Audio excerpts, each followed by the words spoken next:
اللهم ألهمنا مراشد أمورنا وأعذنا من شرور أنفسنا ومن سيئات أعمالنا. أعوذ بالله من الشيطان الرجيم. بسم الله الرحمن الرحيم. وأتموا الحج والعمرة لله. وقال النبي صلى الله عليه وسلم: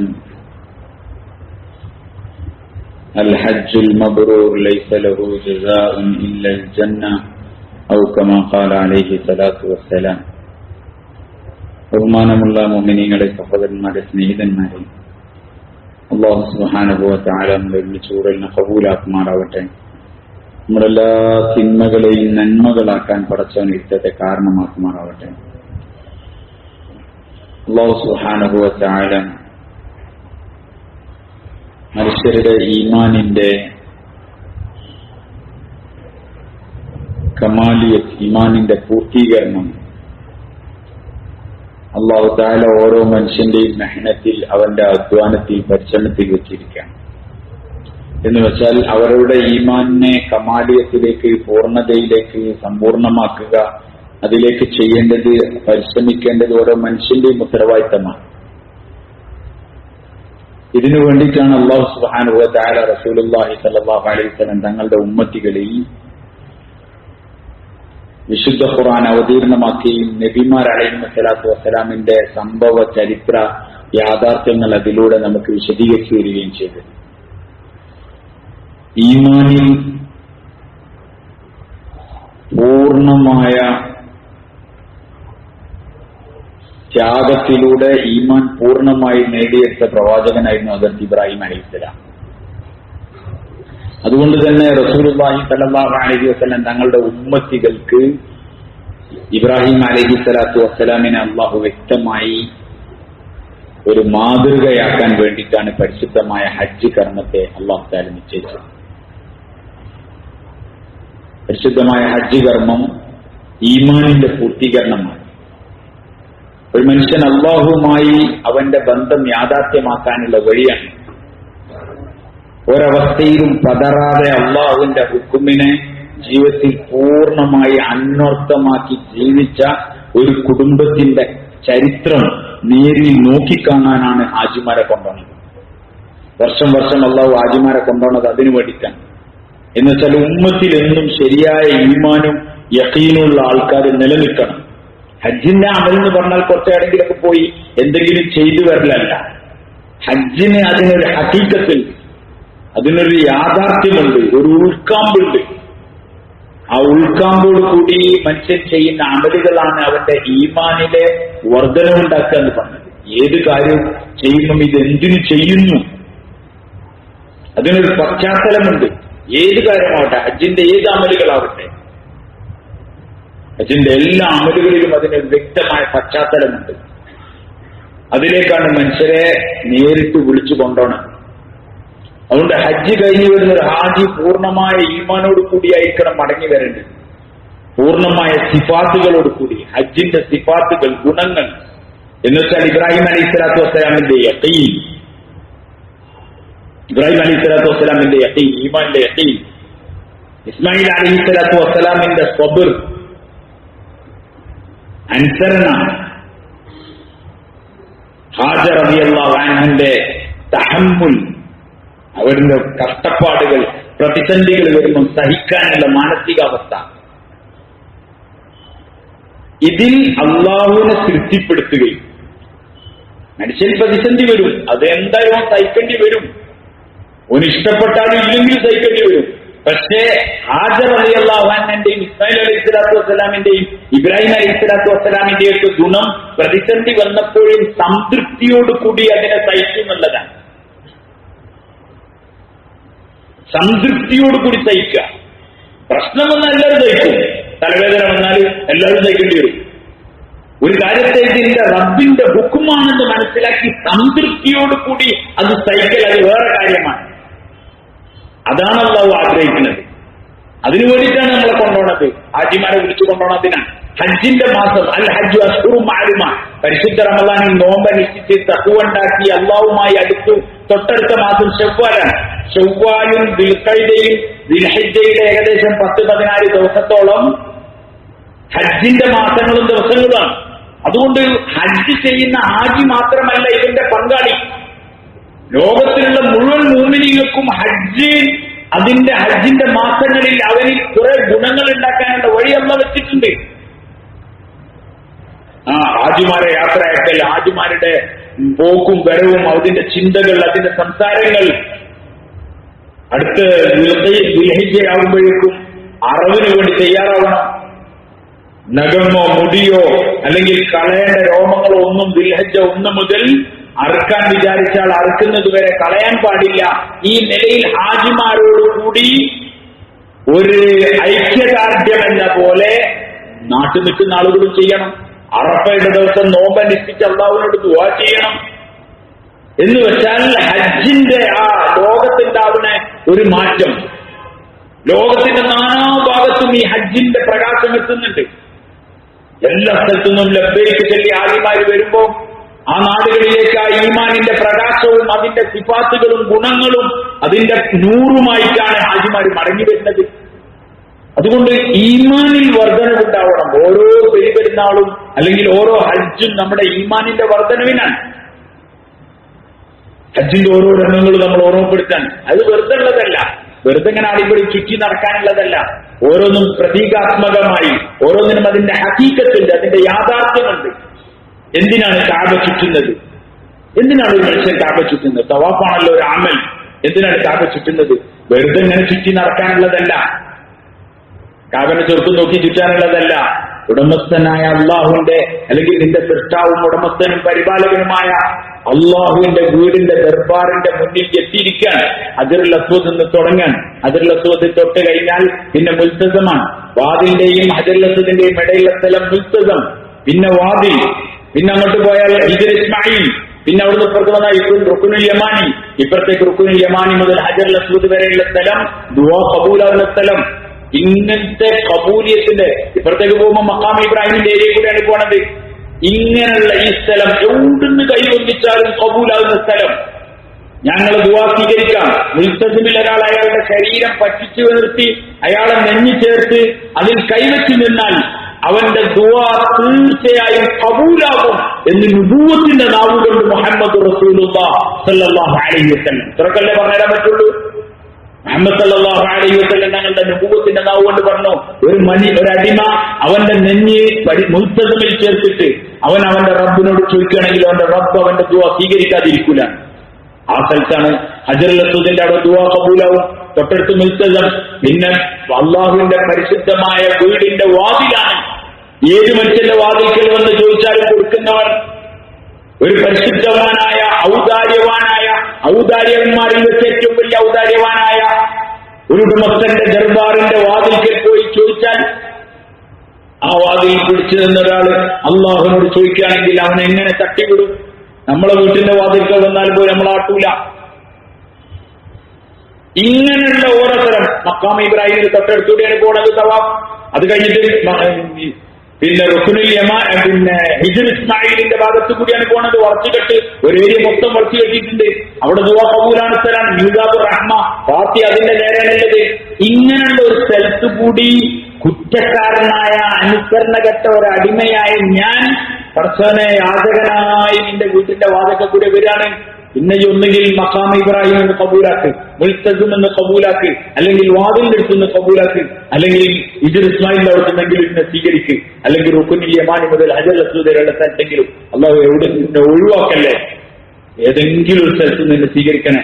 ഈ ചിന്തയിൽ ഹാജി കറങ്ങാൻ. ഈ കറങ്ങൽ ഹാജിയുടെ ഹൃദയം അള്ളാഹുവിലേക്ക് ചേർക്കും. കണ്ണീരോടുകൂടിയൊക്കെ ഉണ്ടാവുക. ഗഫലത്തിലായി ഫോണൊക്കെ ചെയ്തിട്ട് നടന്നാലോ. മത്താഫ് സത്യത്തിൽ ഒരു മുഅ്മിനെ പരീക്ഷിക്കാനുള്ള മൈതാനാണ്. സ്ത്രീ അവളുടെ മുഖം തുറന്നിട്ടാണ്, പുരുഷനോട് അവന്റെ കുപ്പായൊക്കെ കഴിച്ചേക്കാൻ പറയണേ. എന്നിട്ട് ഒരു പൊതിയിട്ടിട്ട് ആണിനും പെണ്ണിനൊക്കെ ചേർത്ത് ഒരു മൈതാൻ തിരക്കിയിട്ട് അള്ളാഹു ചോദിക്കാണ്, ആരാ നിങ്ങളിൽ തഖ്വയുള്ള ആള്? അതാ എനിക്ക് അറിയേണ്ടത്. ഞാനത് നോക്കാനാണ് ഞങ്ങളെ കൊണ്ടുവന്നത്. അതുകൊണ്ടാണ് പറഞ്ഞത് وتزودوا فإن خير الزاد التقوى وتزودوا فإن خير الزاد التقوى واتقون يا أولي الألباب. നിങ്ങൾ യാത്രയിൽ കൊണ്ടുപോകേണ്ട പാതയം തഖ്വയാണ്. ആജ് കൊണ്ടുപോകേണ്ടത് പാതയം തഖ്വയാണ്. അതുണ്ടാക്കാൻ ആർക്കും നേരമില്ല. നമ്മളെല്ലാം ഹാജിമാരെല്ലാവരും വലിയ ഫിക്കറിലുള്ളത്. ഉണക്കലീന് സ്രാവത്ര വാങ്ങേണ്ടത്, അരിയത്ര വാങ്ങേണ്ടത്, മല്ലിമുളകത്ര കൊണ്ടുപോകേണ്ടത് എന്നുള്ള തിരക്കിലാണ് ആജില്ലത്. എങ്ങനെ കൊണ്ടുപോവുക, അതെങ്ങനെ വെക്കുക, എങ്ങനെ തിന്ന. ഇവിടെ തന്നെ പണി എന്താണ്? ഇവിടെ പരിപാടി തന്നെ തിന്നലാണ്. ഞാളെ പോയിട്ട് തിന്നലിനെ പറ്റിയാണ് ആജിന്റെ ഫിക്കർ. അവിടെ ആജിനെ ഈ മൈതാനത്തിൽ കറക്കണം. നിന്റെ കണ്ണിനെ നീ സൂക്ഷിക്കോ. റഡാർ ഇങ്ങനെ വെച്ചിട്ട് എന്നുവെച്ചാൽ ഓരോരുത്തർക്കും ക്യാമറ വെച്ചമായി റബ്ബുൽ ആലമീനായല്ലോ ഇങ്ങനെ നോക്കിക്കാൻ. എന്നിട്ട് ഇവന്റെ മനസ്സിനും ചിന്തനയും ഇവന്റെ കൈയും ശരീരവും ഇതൊക്കെ ഇങ്ങനെ നോക്കണമല്ലോ ആ മത്താപ്പിച്ചിട്ട്. ഇതാണ് അള്ളാഹു ആഗ്രഹിക്കുന്നത്. ഒരു ആദിയെ സ്ഫുടം ചെയ്തെടുക്കാൻ ഏത് മാഹൂലെത്തിയാലും ഈ കേടുവരാൻ പാടില്ല. അതിന് ആദ്യനെ സ്ഫുടം ചെയ്തത് കടഞ്ഞെടുക്കാൻ വേണ്ടിയിട്ടാണ് മത്താപ്പ് കിടക്കുന്നത്. ഇതൊന്നും നമ്മളറിയില്ല. നമ്മൾ മത്താപ്പ് കൂടെ റൗണ്ട് അടിച്ചിട്ട് നമ്മളൊരു പോരാണ്. തവാഫ് കഴിഞ്ഞ് മഖാം ഇബ്രാഹിമിന്റെ പിന്നെ നിസ്കരിച്ചു. വത്തഖിദു മിൻ മഖാം ഇബ്രാഹിം മുസല്ല. ഖുർആൻ പറഞ്ഞ വത്തഖിദു മിൻ മഖാം ഇബ്രാഹിം മുസല്ല എന്ന മഖാം ഇബ്രാഹിം ഇന്നുണ്ട് അവിടെ. മഖാം ഇബ്രാഹിം ഇന്നുണ്ട് അവിടെ. മഖാം ഇബ്രാഹിം കഅബയോട് ചേർത്ത് വെച്ചതായിരുന്നു. കാരണം കഅബയോട് ചേർത്ത് വെച്ചിട്ടാണ് പണിയൊക്കെ നടത്തിയിരുന്നത്. പിന്നീട് അവിടുന്ന് ഇങ്ങോട്ട് മാറ്റി വെച്ചതാണ്.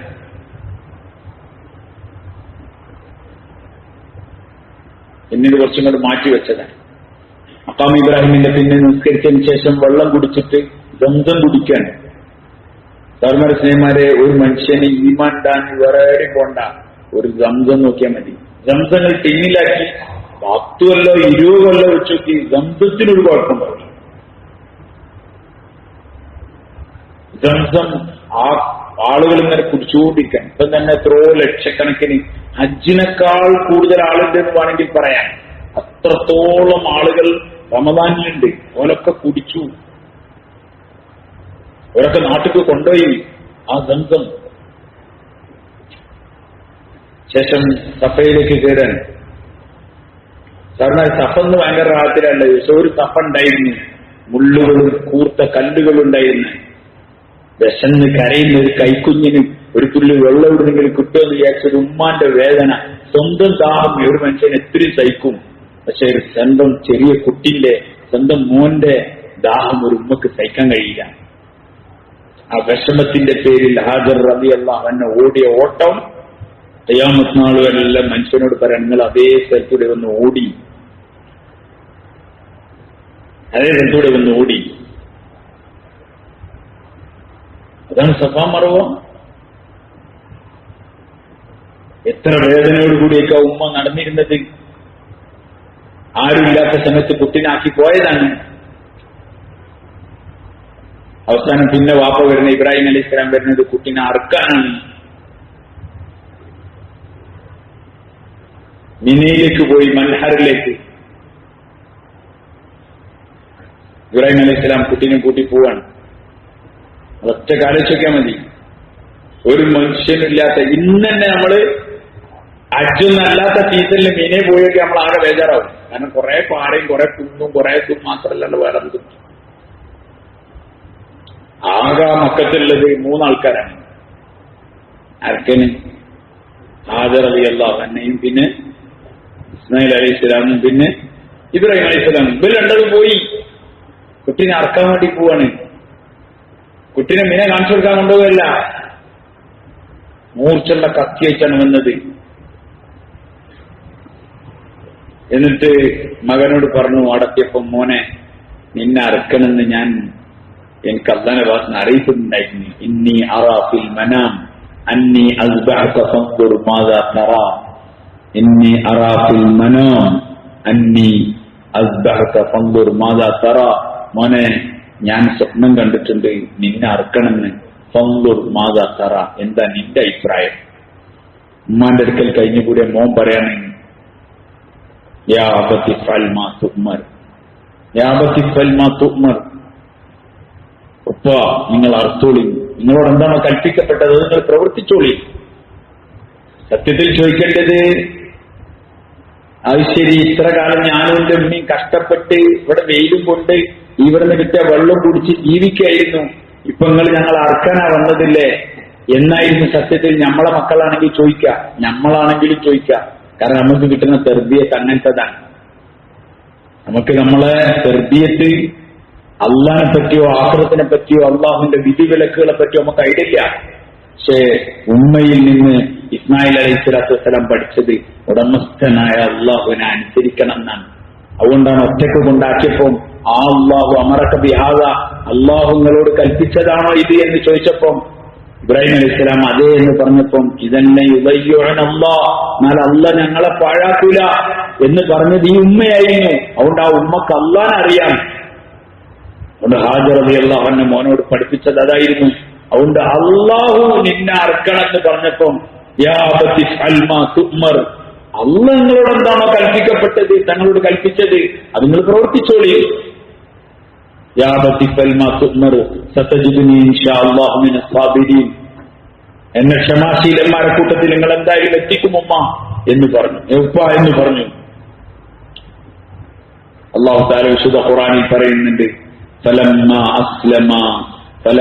അസ്ലമാ, അവർ രണ്ടുപേരും മുസ്ലിമായപ്പോൾ, എന്ന് വെച്ചാൽ പൂർണ്ണമായും അള്ളാഹുവിനെ സമർപ്പിക്കാൻ വാപ്പയും മകനും തയ്യാറായപ്പോൾ, ജബീൻ, നെറ്റി കമിഴ്ത്തി നെറ്റിയിൽ വെച്ച് കിടത്തി, നെറ്റി താഴേക്കാക്കി വെച്ച് ഇരിക്കാൻ, കണ്ണോട് ചേരാതിരിക്കാൻ മകനെ അറുക്കാൻ വേണ്ടി പോവാൻ. അർത്തു, മുറിയുന്നില്ല. വനാദൈനാഹു അയ്യ ഇബ്രാഹിം, അല്ലാഹു പറഞ്ഞു വനാദൈനാഹു, ഇബ്രാഹിമിനെ നാം വിളിച്ചു. അയ്യ ഇബ്രാഹിം, ഏ ഇബ്രാഹിം, ഖദ് സദ്ദഖ്ത റുഅ്യ ഇന്നാ കദാലിക നജ്സിൽ മുഹ്സിനീൻ, നിങ്ങൾ കണ്ട സ്വപ്നം പൂർത്തിയാക്കിയിട്ടുണ്ട്. മതി, മുഹ്സിനീങ്ങൾക്ക് നന്മ ചെയ്യുന്നവർക്ക് നമ്മൾ ഇങ്ങനെയാണ് പ്രതിഫലം നൽകുക. വഫദൈനാഹു ബിദിബ്ഹിൻ അദീം, നമ്മൾ അറക്കാൻ വേണ്ടി വേറൊരു ബലിമൃഗത്തെ നാം നൽകിയെന്ന്. അറക്കാൻ കത്തിയേക്കാൻ ഇബ്രാഹിം അലൈഹിസ്സലാം തയ്യാറായി. ധർമ്മന് ഞാനും നിങ്ങളും നമ്മുടെ ഇച്ഛകളുടെ മേൽ കത്തി വെക്കാനാ പറയുന്നത്. ഉലമാക്കൾ എഴുതുന്നുണ്ട്, ഇബ്രാഹിം അലൈഹിസ്സലാത്തു വസ്സലാമിനോട് മകനെ അറക്കാനല്ല സത്യത്തിൽ പറഞ്ഞത്, മകനോടുള്ള മഹബത്തിനെ അറക്കാനാണ് പറഞ്ഞത്. വാപ്പനോ മകനോടൊരു ഇഷ്ടമുണ്ടാവുമല്ലോ വാപ്പക്ക്, അത് അറക്കാൻ വേണ്ടി പറഞ്ഞതാണ്. അത് ഇബ്രാഹിം അലൈഹിസ്സലാം അറത്തു. എനിക്കെന്റെ മോനല്ല വലുത്, എനിക്ക് ആരാ വലുത്? എനിക്കെന്റെ അള്ളാണ് വലുത് എന്ന് പറഞ്ഞു.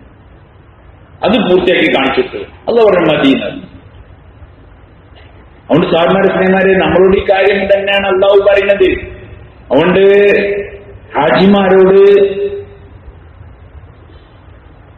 ഹാജിമാരോടും അറക്കാൻ വേണ്ടി പറഞ്ഞു. ഹജ്ജിൽ ഏറ്റവും പ്രധാനപ്പെട്ട ഒരു അമൽ അറവാണ്. ആളുകളിൽ നിന്ന് എങ്ങനെ അറക്കാതെ രക്ഷപ്പെടും എന്നാണ് ഓരോ ഹാജിയും ചിന്തിക്കുന്നത്. നബി സല്ലല്ലാഹു അലൈഹി വസല്ലം തങ്ങൾ ഹജ്ജിൽ 100 മൃഗങ്ങളെ അറുത്തിട്ടുണ്ട്. 60 തങ്ങളുടെ സ്വന്തം കൈകൊണ്ടാണ് അറുത്തത്. നമ്മൾ ഒരാളിനെ അറുക്കുന്ന കാര്യം തന്നെ ആലോചിച്ചുകൊണ്ട് അറുക്കണം.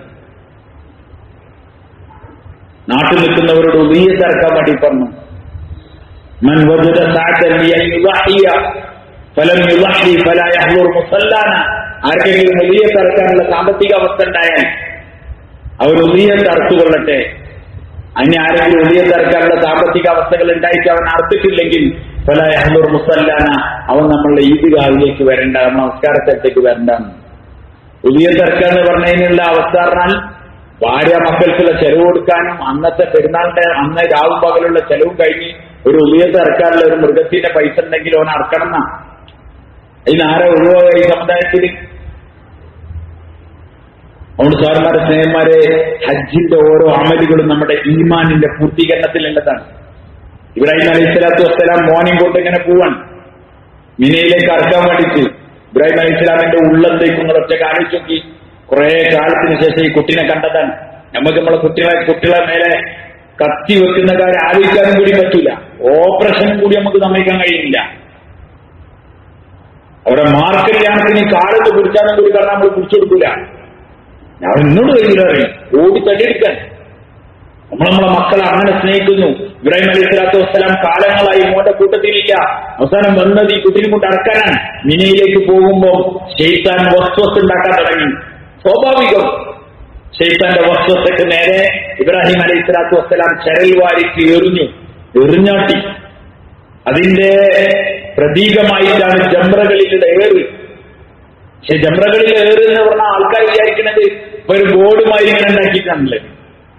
എന്നിട്ട് അതിനിങ്ങനെ ഒരു സാധനം വെച്ചതാണ്. അതിലേക്കാണ് ആ കല്ലുകൾ വീഴുന്നത്. ബോർഡിൽ എറിഞ്ഞാൽ ആ കല്ല് താഴേക്ക് വീഴും, പിന്നെ ആ ജംറയിലേക്ക് വീഴും. ആളുകൾ വിചാരിച്ചിരിക്കുന്നത് ഇതാണ് ശൈത്താൻ. ആ രീതിയിൽ ഏറെ ആൾക്കാർ എറിയും.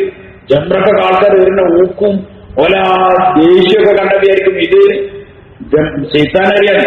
ചിലർ ചെരുപ്പ് കൂടി 7 കല്ല് എറിഞ്ഞ് മതിയാണെങ്കിൽ ചെരുപ്പ് കൂടി അങ്ങ് തുപ്പിട്ടെറിയുന്ന ജാതിയുണ്ട്. തീർക്കത് ദേഷ്യം തീർക്കാൻ. സത്യത്തിൽ അപ്പോഴും ശൈത്താൻ ചെറിയ കുട്ടികളിങ്ങനെ തോളിൽ 2 കാലും ഇങ്ങോട്ട് ഇട്ടിട്ട് തോളിൽ ഇരിക്കുന്നത് പോലെ പിശാചി അവരുടെ ചുമലിങ്ങനെ ഇരിക്കുന്നുണ്ട്. ആനപ്പുറത്ത് ഇരിക്കണമാതിരി. എന്നിട്ട് ശൈത്താൻ ഇങ്ങനെ ഇരിക്കുന്നുണ്ടാവും ഇവന്റെ ഏറ് കണ്ടിട്ട്. എന്തേറെ അറിയുന്നത് ഓനപ്പോഴും ശൈത്താൻ അവന്റെ കൂടെ ഉണ്ട്. സത്യത്തിൽ എന്താണ് ഈ ഏറ്? ഈ ഏറ് ശൈത്താനിന്റെ ദുർബോധനങ്ങൾ അവനിൽ നടന്നുകൊണ്ടിരിക്കുന്നുണ്ട്.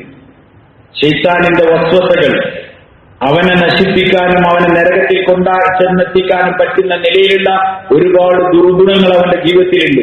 ആ ദുർഗുണങ്ങളെ അവനിൽ നിന്ന് എടുത്തിട്ട് അവൻ എറിയണം. അവന്റെ ദുർഗുണങ്ങൾ അവൻ എടുത്തിട്ട് എറിയണം. അതാണ് ഏറ്. അതുകൊണ്ട് ഒരു 70 കല്ലുകൾ എറിയണം. ഈ 70 ദുർഗുണം അവന്റെ ജീവിതത്തിൽ നിന്ന് എറിയിലേക്കുമോ പരിശുദ്ധവനാവും. അവന്റെ ആഹാരത്തെ നശിപ്പിച്ച് കളയാൻ അവനെ നരകത്തിൽ കൊണ്ടെത്തിക്കാൻ പറ്റുന്ന ഒരു 70 ദുർഗുണങ്ങൾ. എന്തൊക്കെ ദുർഗുണം? ഹറാമായ നോട്ടം, ഹറാമായ സംസാരം, എന്തൊക്കെ ഓരോ മനുഷ്യരുണ്ടോ അതൊക്കെ എടുത്തിട്ട് ഇങ്ങനെ എറിഞ്ഞു, ഞാൻ എറിഞ്ഞു എന്ന് പറഞ്ഞിങ്ങനെ അവനിങ്ങനെ ബിസ്മില്ലാഹി അല്ലാഹു അക്ബർ എന്ന് പറഞ്ഞിങ്ങനെ എറിഞ്ഞു തീർക്കാൻ. ഒരു 10 എണ്ണൊക്കെ എറിയുമ്പത്തിന് അവൻ ഒരു മാന്യനായിട്ടുണ്ടാവും, ഒന്ന് നന്നായിട്ടുണ്ടാവും. ഇതാണ് സത്യത്തിൽ എറിയുന്നത്. അല്ലാണ്ട് വെറുതെ പോയ കല്ലുവാരി ആ ബോർഡിൽ എറിഞ്ഞിട്ട് ഞാൻ ശൈത്താൻ എറിഞ്ഞെന്നുള്ള നിർവിധയോടുകൂടി അവനെ തോളിലിരുത്തിയിട്ട് കൊണ്ടുവരുന്ന ദുർഗതിയാണ് നമുക്ക് സാധാരണ കാണാനില്ല. അതുകൊണ്ട് ഹാജി അയാളുടെ ഗുണത്തോടു കൂടി ആയിരിക്കണം. അറഫ ഒരു ഹാജിക്ക് ഏറ്റവും കൂടുതൽ പുറത്തു കൊടുക്കപ്പെടുന്ന സ്ഥലം അറഫയാണ്. ആ അറഫയിൽ ഹാജിമാര് നിൽക്കുക. ലോകത്തിന്റെ പല ഭാഗത്ത് ആണും പെണ്ണും എല്ലാവരും കൂടി വന്നിട്ട് അറഫ ഒരു മൈതാനമാണ്. ഓരോരുത്തരും അവരവരുടെ പാപങ്ങളെയും ജീവിതത്തിൽ വന്നുപോയ കുറ്റങ്ങളെയും കുറിച്ച് ഓർത്ത് കരഞ്ഞ് അള്ളാഹുവിനോട് പൊറുക്കലിനെ തേടുന്ന ഒരു മഹാത്ഭുതം. അത് വേറൊരു ചിന്തയായിരിക്കില്ല. ആളുകൾ കരയാൻ, പല ഭാഷക്കാർ, പല നാട്ടുകാർ, പല കോലത്തിലുള്ള ആളുകൾ എല്ലാവരും നിന്ന് ഒരു ഭാഗത്തേക്ക് കൈവെട്ടാൻ. അതുകൊണ്ട് ഹാജി അറഫ കഴിഞ്ഞ് മുസ്ദലിഫയിലേക്ക് മടക്കുമ്പോൾ എന്റെ അറഫ കഴിഞ്ഞല്ലോ, എന്റെ പാവങ്ങൾ പൊറത്തിട്ടുണ്ടാവുമോ എന്ന് സംശയിച്ചാൽ കുറ്റമാണെന്ന് ഉലമാക്കൾ എഴുതുന്നു. സംശയിക്കാൻ കൂടി പാടില്ല. കാരണം അറഫന്റെ ദിവസം പുറത്തു കൊടുത്തില്ല, വേറെ ഏത് ദിവസം പുറത്തു കൊടുക്കും? ഏറ്റവും കൂടുതൽ പിശാചിന് കോപമുള്ള ദിവസം അറഫന്റെ ദിവസമാണ്. അവൻ സ്വന്തം തലയിൽ മണ്ണ് വാരിയിട്ട് ഒപ്പാരി വെച്ച് കരഞ്ഞുകൊണ്ട് ഓടും എന്ന് റസൂലുള്ളാഹി സ്വല്ലല്ലാഹു അലൈഹി വസല്ലം തങ്ങൾ പറഞ്ഞു. അതുകൊണ്ട് അറഫ ഇങ്ങനെ തുടങ്ങിയ ഹജ്ജിന്റെ ഓരോ അമലുകളും അത് ജീവിതത്തിൽ നമുക്ക് ചൈതന്യങ്ങൾ ഉണ്ടാക്കാനാണ്, ജീവിതത്തിൽ മാറ്റം ഉണ്ടാക്കാനാണ്. ഹജ്ജിന്റെ അമലുകൾ ദുൽഹജ്ജ് 8 മിനയിൽ താമസിക്കണം. അതിന്റെ പകലും 9 രാത്രി മിനയിൽ താമസിക്കണം.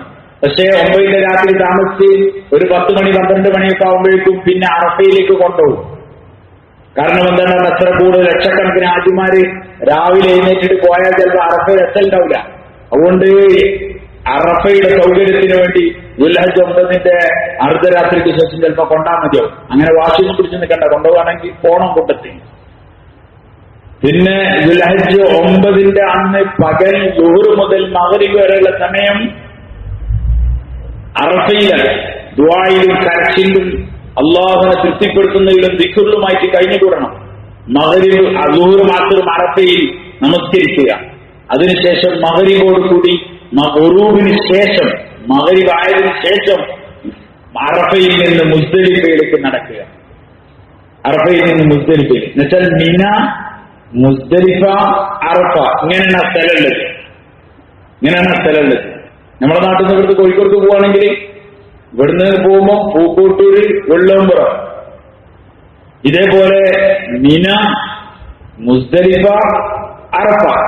പൂക്കോട്ടൂരാണ് മുസ്ദലിഫെങ്കിൽ അറഫയിൽ നിന്ന് മടങ്ങി വരുമ്പം വരുന്ന സ്ഥലമാണ് മുസ്ദലിഫ. അവിടത്തേക്ക് വരുമ്പം അവിടെ വെച്ചിട്ടാണ് മഗ്‌രിബും ഇശായും നമസ്കരിക്കേണ്ടത്. അവിടെ നിന്ന് ദുആ ചെയ്യണം. അതൊരു ലോകാത്ഭുതങ്ങളിൽ ഒരത്ഭുതം ആണ് സത്യത്തിൽ മിന എന്നുള്ളത്. ഇന്നും ലോകാത്ഭുതങ്ങളിൽ ഒരത്ഭുതം. കാരണം 10-25 ലക്ഷം ഹാജിമാർ എല്ലാവരും കൂടി കിടന്നിറങ്ങുന്ന സ്ഥലമാണ് ഇത് മുസ്ദലിഫ. അവിടെ ടെന്റില്ല, അവിടെ മുകളിൽ ആകാശം, താഴെ ഭൂമി, മാർബിളില്ല, കട്ടല്ല, ഒന്നുമില്ല, സാധാ മണ്ണ്. അവിടെ കിടന്നുറങ്ങുക. രാത്രിയോ 10 മണിക്കോ 11 മണിക്കോ വന്ന് കിടന്നുറങ്ങിയ ഹാജി അയാൾ രാത്രി 2 മണിക്കോ 3 മണിക്കോ എഴുന്നേൽക്കുമ്പോഴേക്കും അയാളെ ചുറ്റും നിറച്ചു ആൾക്കാരുണ്ടാവും. കാലിന്റെ ചുവട്ടിൽ കുറച്ച് സ്ത്രീകളുണ്ടാവും, ഇപ്പുറത്ത് പെണ്ണുങ്ങളുണ്ടാവും, അവിടെ ആണുങ്ങളുണ്ടാവും. ആണും പെണ്ണൊക്കെ മിക്സായി നിലത്ത് കിടന്നുറങ്ങുന്ന ഒരു രാത്രി. പക്ഷെ ഒരാൾക്കും ഒരു വേണ്ടാത്തരമോ ഒരു മോശമായ ചിന്തയോ ഉദിക്കാത്ത അള്ളാഹുവിന്റെ വലിയ കുദ്റത്തിന്റെ, അവന്റെ അത്ഭുതങ്ങളുടെ കലവറകൾ സത്യത്തിൽ മുസ്ദലിഫയിൽ നമ്മൾ നോക്കിയാൽ നമുക്ക് കാണാൻ പറ്റും. ലോക ചരിത്രത്തിൽ ഇങ്ങനത്തെ വേറെ സ്ഥലം ഉണ്ടാവില്ല. അന്യ സ്ത്രീയും പുരുഷനും ഇങ്ങനെ കിടന്നാൽ ലോകത്ത് എന്തൊക്കെ നടക്കും. പക്ഷെ ഒരാൾക്കും ഒരു ചിന്തയില്ല. നിലത്ത് കിടക്കാൻ. എവിടെ കിടക്കുന്നത്? കിട്ടിയ സ്ഥലത്തൊക്കെ കിടക്കാൻ. കാരണം ഈ ഹാജിമാർക്ക് എല്ലാവർക്കും കൂടി കിടക്കണ്ടേ? കിട്ടിയതൊക്കെ കിടക്കാം. ഒരാൾ 2:30 നീച്ചു പോയിട്ടുണ്ടാവും, അകത്ത് വന്ന് വേറെ ആൾ കിടക്കാൻ. ഇങ്ങനെ ലോകത്തൊരു അത്ഭുതം കിടക്കാൻ നടക്കുന്ന ഒരു രാത്രിയാണ് ദുൽഹജ്ജ് 10 അന്നത്തെ രാത്രി. ദുൽഹജ്ജ് 10 അന്നത്തെ സുബഹി അവിടെ നിസ്കരിച്ചതിന് ശേഷം നേരെ മിനയിലേക്ക് നടന്ന് ജംറയിലെത്തി. ഒന്നാമത്തെ ജംറയിൽ ജംറത്തുൽ കുബ്ര, ജംറത്തുൽ അഖബ, അവിടെ 7 കല്ലുകൾ കൊണ്ട് എറിയണം. അതിനുശേഷം ബലിമൃഗത്തെ അറുക്കണം. അതിനുശേഷം മുടി കളയണം. പിന്നെ തവാഫും സഅയും ചെയ്യണം. ദുൽഹജ്ജ് 10 അന്നത്തെ അമൽ. 11 അന്ന് ളുഹറിന് ശേഷം വീണ്ടും 3 ജംറകളിൽ എറിയണം. രാത്രി മിനയിൽ കഴിഞ്ഞുകൂടണം. വീണ്ടും 12 അന്ന് ളുഹറിന് ശേഷം 3 ജംറകളിൽ 7 വീതം കല്ലുകളെ കൊണ്ട് എറിയണം. അന്ന് വേണമെങ്കിൽ മിന വിട്ടുപോകാം, പക്ഷെ മഗ്‌രിബിന് മുമ്പായി വിട്ടുപോകണം. അല്ലെങ്കിൽ വീണ്ടും രാത്രി മിനയിൽ താമസിക്കണം. 13 അന്ന് ഉച്ചയ്ക്ക് ശേഷം വീണ്ടും ജംറകളിൽ എറിഞ്ഞ് ഹാജിയുടെ അമലുകളെ പൂർത്തിയാക്കണം. പിന്നീടുള്ള ഹജ്ജിന്റെ ഒരു അമൽ വിദാഇന്റെ തവാഫാണ്. അത് എന്നാണോ ഹാജി അവന്റെ നാട്ടിലേക്ക് അല്ലെങ്കിൽ മറ്റു സ്ഥലത്തേക്ക് കഅബയെ വിട്ടു പോകുന്നത് അന്ന് ചെയ്യാനുള്ള അമലാണ് വിദാഇന്റെ തവാഫ്. സത്യത്തിൽ ഒരു മനുഷ്യന്റെ ഒരു ചെറിയ പാല് കുടിക്കുന്ന ഒരു കുട്ടി ഉമ്മന്റെ മാറത്തിലേക്ക് പറ്റിപ്പിടിച്ച് അള്ളിപ്പിടിച്ച് നിൽക്കുന്നത് പോലെ മുഅ്മിനീങ്ങളുടെ ഹൃദയം, ഹാജിന്റെ ഹൃദയം കഅബയിൽ ഇങ്ങനെ അള്ളിപ്പിടിച്ച് നിൽക്കുന്നുണ്ടാവും. അതിനെങ്ങനെ വലിച്ചു പറിച്ച് കൊണ്ടുവരണം. ഹാജിമാർ തിരിഞ്ഞു നിന്ന് കരയുന്നുണ്ടാവും. എന്നാണ് ഇനി ഞാൻ ഈ പരിശുദ്ധ വീട്ടിലേക്ക് വരിക, ഇനി എനിക്ക് ആയിട്ട് ഇനി വരാൻ പറ്റുമോ എന്ന ബേജാറും വെപ്രാളത്തോടും കൂടി തിരിഞ്ഞു നോക്കി കരഞ്ഞ് അങ്ങനത്തെ ഒരു മാനസികാവസ്ഥയിൽ ഹാജി തിരിഞ്ഞു പോരുന്നു. അതോടുകൂടി ഹാജി മക്ക വിടുന്നു. അതോടുകൂടി ഹാജിയുടെ ഹജ്ജ് പൂർത്തിയാവുന്നു. പിന്നെ മദീനയിലുള്ള ജീവിതമാണ്. ഹബീബായ നബി സല്ലല്ലാഹു അലൈഹി വസല്ലം ഞങ്ങളുടെ റൗദയിലേക്കുള്ള യാത്ര ഒന്നുകിൽ ഹജ്ജിന് ശേഷം അല്ലെങ്കിൽ ഹജ്ജിന് മുമ്പായി. എന്തായാലും ആ പുണ്യ റസൂൽ സല്ലല്ലാഹു അലൈഹി വസല്ലം തങ്ങളുടെ പരിശുദ്ധമായ നാട്ടിലേക്ക് പോവുക എന്നുള്ളത് ഒരു മനുഷ്യന്റെ, ഒരു മുഅ്മിന്റെ ജീവിതത്തിൽ ഏറ്റവും വലിയ കൊതിയാണ്. കാരണം ഇഷ്ടപ്പെട്ടവരുടെ നാട്ടിലെത്തൽ, അവരുടെ വീടുകളിലെത്തൽ, അത് ജീവിതത്തിലെ വലിയൊരു അനുഭൂതി ഉണ്ടാക്കുന്ന അവസ്ഥയാണ്. ഒരു മുഅ്മിന് ഒരിക്കലും പറഞ്ഞറിയിക്കാൻ പറ്റാത്ത മാനസികാവസ്ഥയാണ് ആ ഹബീബിന്റെ നാട്ടിലെത്തുക എന്നുള്ളത്. ആ പരിശുദ്ധ പാദങ്ങൾ സ്പർശിച്ച മണ്ണ്, അതിലൂടെ നടക്കുക. ഇമാം മാലിക് റഹിമഹുല്ലാഹ് അദ്ദേഹം ചെരുപ്പിട്ടിട്ട് മദീനയിലൂടെ നടന്നിട്ടില്ലായിരുന്നു. മുഹമ്മദ് സല്ലല്ലാഹു അലൈഹി വസല്ലം തങ്ങളുള്ള ഒരു മദീനയിൽ, ഈ മണ്ണിൽ ചെരുപ്പിടാൻ മാലിക്കിന് എന്ത് യോഗ്യത എന്ന് ഹദ്റത്ത് ഇമാം മാലിക് റഹ്മത്തുള്ളാഹി അലൈഹി പറഞ്ഞു. അള്ളാന്റെ ഹബീബിനെ മനസ്സിലാക്കിയവർക്ക് ആ നാടിനോടുള്ള കൂറും ബന്ധവും ചില്ലറയായിരിക്കില്ല. അല്ലാമ ഇഖ്ബാൽ പറഞ്ഞു, എനിക്ക് മദീനയിൽ എത്തണ്ട, പക്ഷെ മദീനയിലേക്ക് ഇങ്ങനെ നടന്നാൽ മതി. കാരണം ആ റസൂലുള്ളാഹി സ്വല്ലല്ലാഹു അലൈഹി വസല്ലം തങ്ങളോടുള്ള ഇഷ്ടം മദീനയിൽ എത്തിയാൽ തീർന്നു പോവോ എന്ന് വിചാരിച്ചിട്ട് ഇങ്ങനെ നടക്കുക, വരാണ്ട് എന്ന് വിചാരിച്ച് എന്റെ ജീവിതം തീരട്ടെ എന്ന്.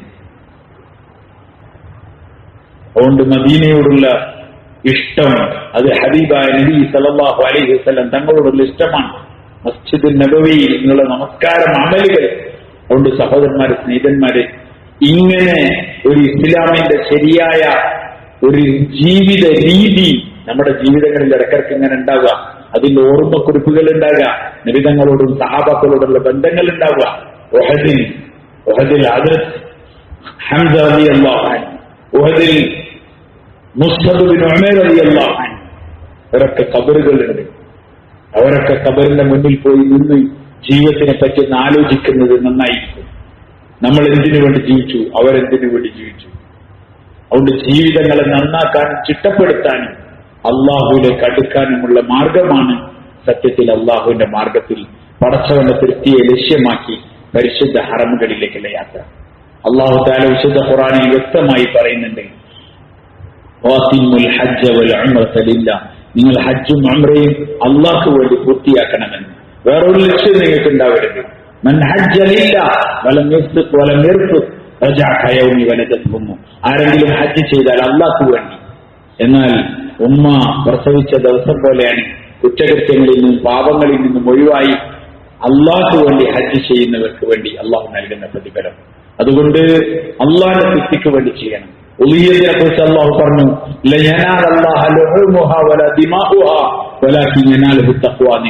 നിങ്ങൾ അറക്കുന്ന വെടിമൃഗങ്ങളുടെ രക്തമോ മാംസമോ നമ്മളിലേക്ക് എത്തുന്നില്ല, അതിന്റെ തഖ്വയാണ് എത്തുന്നത്. അതുകൊണ്ട് നാട്ടിൽ നിൽക്കുന്നവർ എന്തായാലും, ഇപ്പം ഏകദേശം ദുൽഖഅദ തുടങ്ങി, ഇനി ആകെ പറഞ്ഞത് ഒരു മാസത്തിന്റെ അടുത്തേ ഉള്ളൂ.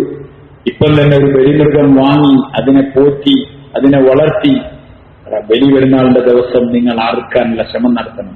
ഒരിക്കലും അതിന് രക്ഷപ്പെട്ടു പോവല്ല വേണ്ടത്. അള്ളാഹ്ക്ക് വേണ്ടി ഒരാൾ രക്തമൊലിപ്പിക്കുകയാണെങ്കിൽ തീർച്ച അവന്റെ പ്രശ്നങ്ങൾക്കുള്ള പരിഹാരവും പ്രയാസങ്ങളിൽ നിന്നുള്ള മോചനവുമാണ് അവന്. അവന്റെ പാപങ്ങൾ പൊറുക്കപ്പെടും.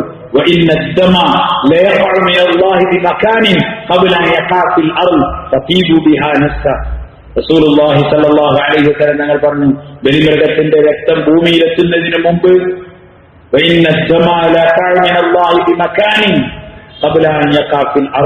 ഭൂമിയിൽ ആ രക്തം എത്തുന്നതിന് മുമ്പ് അള്ളാഹുവിന്റെ അടുക്കൽ ഒരു ഉയർന്ന ദർജ നിങ്ങൾക്ക് കിട്ടിയിട്ടുണ്ടാവും എന്ന് റസൂലുള്ളാഹി സ്വല്ലല്ലാഹു അലൈഹി വസല്ലം പറഞ്ഞു. ബലിമൃഗത്തിന്റെ രോമങ്ങളുടെ എണ്ണത്തിനനുസരിച്ച് നിങ്ങളുടെ പാപങ്ങൾ പൊറുക്കപ്പെടും എന്ന് റസൂലുള്ളാഹി സ്വല്ലല്ലാഹു അലൈഹി വസല്ലം പറഞ്ഞു. അതുകൊണ്ട് നമ്മൾ ഈ കാര്യങ്ങളെ ശ്രദ്ധിക്കണം. നമ്മൾ ഈ കാര്യങ്ങളെ ശ്രദ്ധിച്ച് ജീവിതങ്ങളിൽ ഗുണപാഠങ്ങൾ ഉണ്ടാക്കി നമുക്ക് അമലുകൾ ചെയ്ത് അള്ളാഹുവിലേക്ക് അടുക്കണം. അതുകൊണ്ട് ബലി അറക്കുന്ന കാര്യത്തിൽ, ഉൽഹിയത്ത് അറക്കുന്ന കാര്യത്തിൽ നാട്ടിൽ നിൽക്കുന്നവരും ഈ കാര്യം ശ്രദ്ധിക്കണം. അള്ളാഹു തആല നമുക്ക് അള്ളാഹുവിനെ അനുസരിച്ച് വഴിപ്പെട്ട് തഖ്വയോടുകൂടി ജീവിക്കാനും നബിമാരുടെ ജീവിതങ്ങൾക്ക് പകർത്തി ശരിയായ അള്ളാഹുവിന്റെ കൽപ്പനകളെ അനുസരിച്ച് ജീവിക്കുന്ന മുത്തഖീങ്ങളിൽ മുഖ്ലിസീങ്ങളിൽ പടച്ച നമ്മളെല്ലാവരും ഉൾപ്പെടുത്തി അനുഗ്രഹിക്കുമാറാവട്ടെ. വാഖിറു ദുആ അൽഹംദുലില്ലാഹി റബ്ബിൽ ആലമീൻ.